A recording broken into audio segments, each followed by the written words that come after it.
got to ask you a question. It's a serious one, so I need the truth. I want it in the comments below. Would you buy your offer? Let me know in the comments below.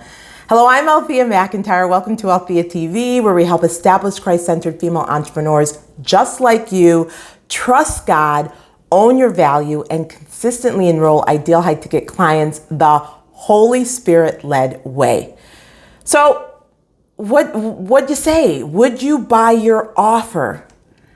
I say that because oftentimes we are not presenting our offer in a way that we would even buy. And what do I mean by that? When you are sharing your offer, whether you're writing it down, whether you're communicating it to someone, are you sharing the payoffs? How lives will change with your offer. The results that they're going to experience, not the surface ones, but the ones about the transformation you help your clients experience. Because that's what people buy. They buy results. They buy transformation. They buy what is going to make their life, their career, their business, their relationship, their health easier. And my question is, would you sell what you're buying in the way that you presented it? Chances are, if you're just rushing through things and you haven't really spent the time and the intention thinking of your ideal client, you are not communicating it effectively. You may be communicating what you do and how you do it and your years of experience and your training and all that stuff that we love when we're working in our craft. But guess what? That's not what people buy. People buy how their life is going to change. And so my question again, would you buy what you're selling? That's the first area that you need to look. And this is only 2 areas, and I'm going to spend a lot of time on this second one. And are you embodying your offer? You heard me right. Are you the walking demonstration of what you're selling?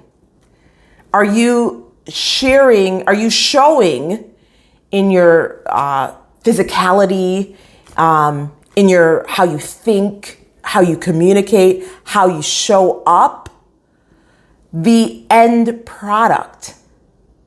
Because we know that a lot what is communicated is nonverbal.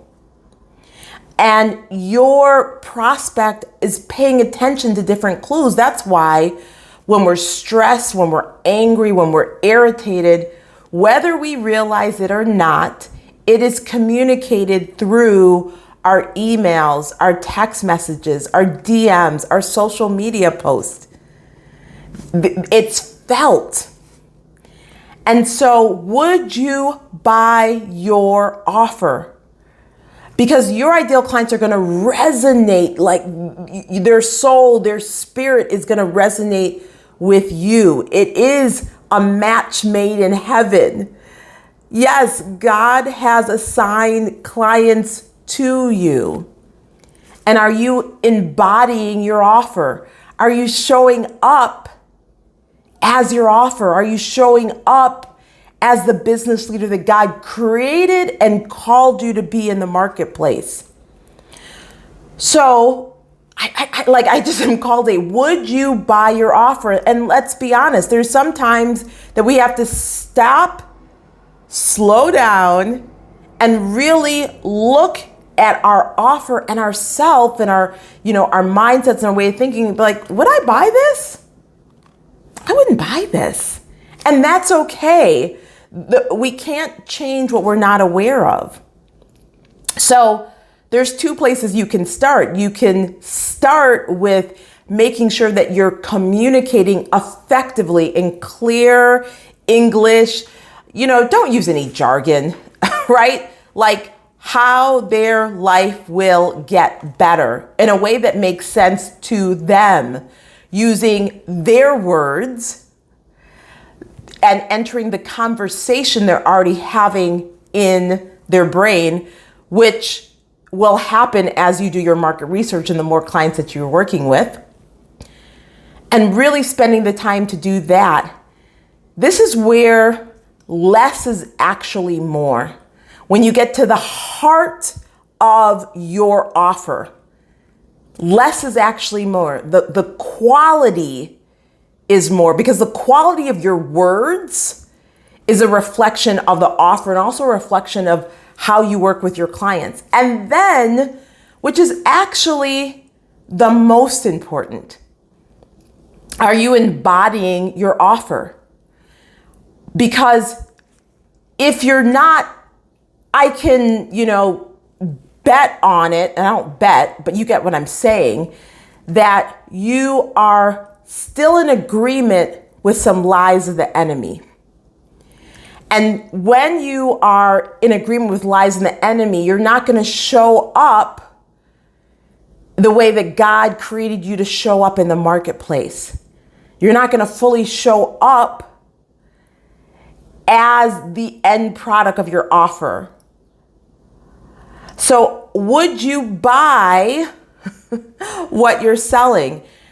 And if you're not embodying that, and that there's no certain way, right? The certain way is your way, because no one can be a better you.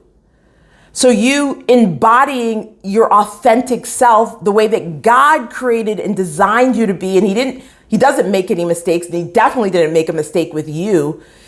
Are you embodying that and showing up in his truth or his lies? Listen, I was given some great feedback last year from one of my mentors, who is so eloquent in letting me, eloquent in the way in which he communicates with me. And I was going through a pretty tough time in my personal life.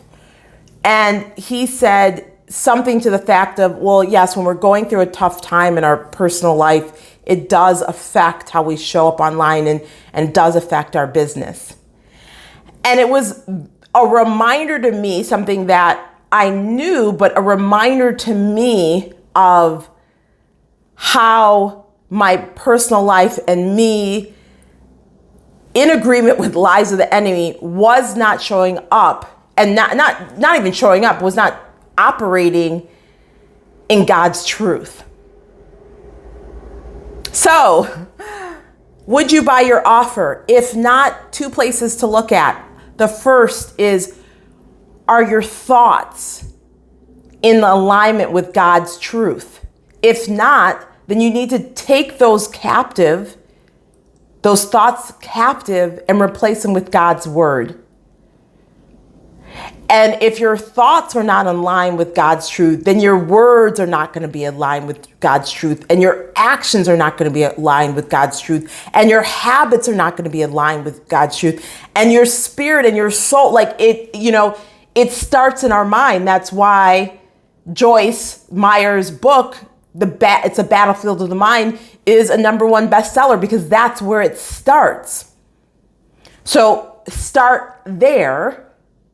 And why would you start here? One, asking the question, would you buy what you're selling? And if you would say no, and are other people buying what you're selling, and your sales have dipped off?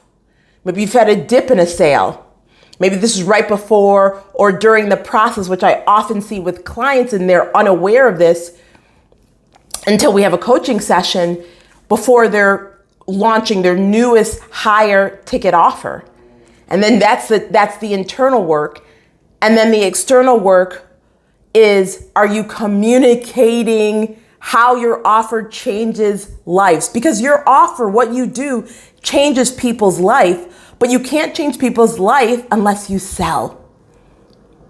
So if you want to also learn the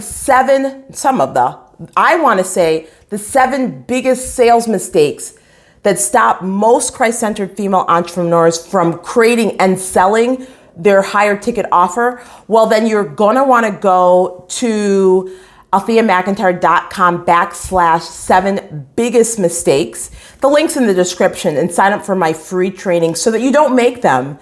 So you're not robbing yourself of more time, money, and freedom in your business because of these 7 mistakes. So make sure to grab hold of that training and make sure to always check in with yourself and ask yourself, would you buy what you're selling? Okay, until next week, take care. God bless. Love you. Bye for now. Thanks for watching. Subscribe and hit the notification bell for more videos. Then click the TV to watch the next video. Don't forget to visit my website at altheamcintyre.com to get your free training on the 7 biggest mistakes that keep Christian entrepreneurs from ever creating their $25,000 offer.